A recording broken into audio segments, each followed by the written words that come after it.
코인 트레이딩에서 가장 중요한 것은 무엇일까요? 수많은 지표와 복잡한 수식들이 있습니다. 그리고 수많은 뉴스들을 확인해 볼 수도 있죠. 하지만 가장 기본이 되는 것, 그리고 반드시 알아야만 하는 것은 지지와 저항입니다. 과거에 주식을 하셨던 분들이라면 관련해서 정말 많은 이야기를 들어오셨을 텐데요. 쉽게 정리를 해보자면요. 지지를 하는 구간을 선으로 그은 것을 지지선이라고 합니다. 지지선에 도달하면 가격은 하락하다가 멈춥니다. 그리고 다시 상승하는 경향을 보이는 라인이죠. 마치 안 보이는 바닥처럼 작용하여 가격 하락을 지지하는 선이죠. 그렇다면 저항선은 무엇일까요? 반대로 생각하시면 됩니다. 저항선은 가격이 상승하다가 멈추는 구간입니다. 다시 하락하는 경향이 있는 가격대를 말하죠. 마치 천장처럼 가격이 더 오르지 못하게 막아주는 역할을 합니다.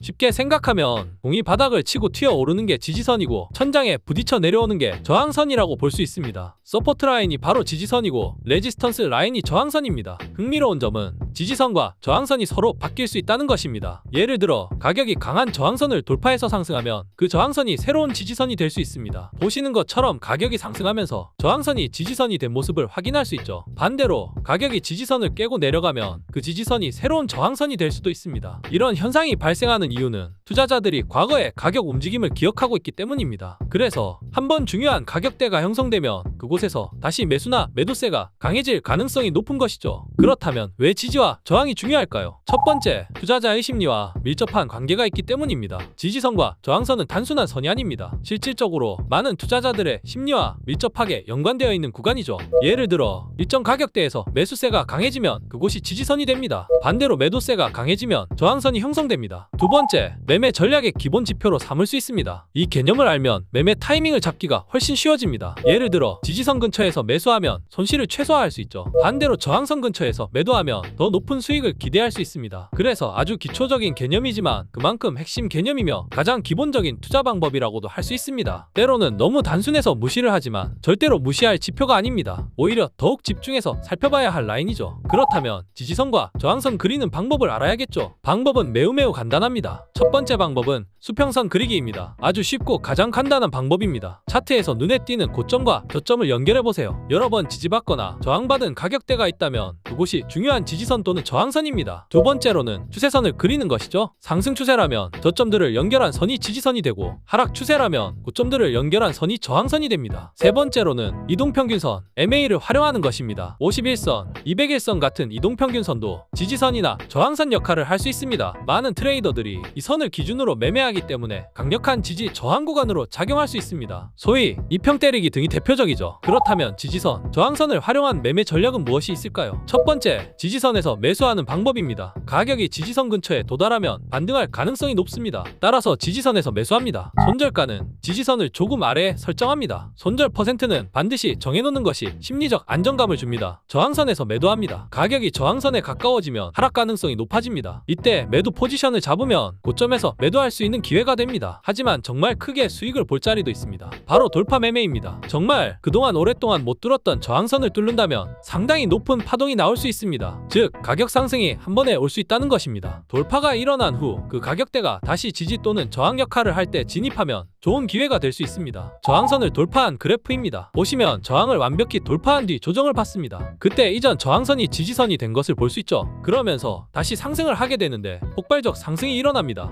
바로 이것이 돌파 매매를 통한 매수 방법입니다. 굉장히 높은 이익을 가져갈 수 있는 방법이죠. 지금까지 지지선과 저항선에 대한 이야기를 나눠보았습니다. 사실 이것만 숙달이 되더라도 많은 전문가들은 높은 수익을 보고 있습니다. 다만 초보자분들이라면 숙달 시간이 많이 걸릴 텐데요. 따라서 텔레그램을 통해서 이야기 드렸던 부분들을 반드시 꼼꼼히 기억하시고 공부하시길 바라고요. 또한 최대한 많은 차트를 경험하면서 소액 투자로 경험을 싹 하시길 바랍니다. 고수들의 기법 영상을 자세히 보시면요, 분명 그들도 오늘 안내해드린 것들을 기준으로 삼는다는 것을 쉽게 찾아보실 수 있을 겁니다.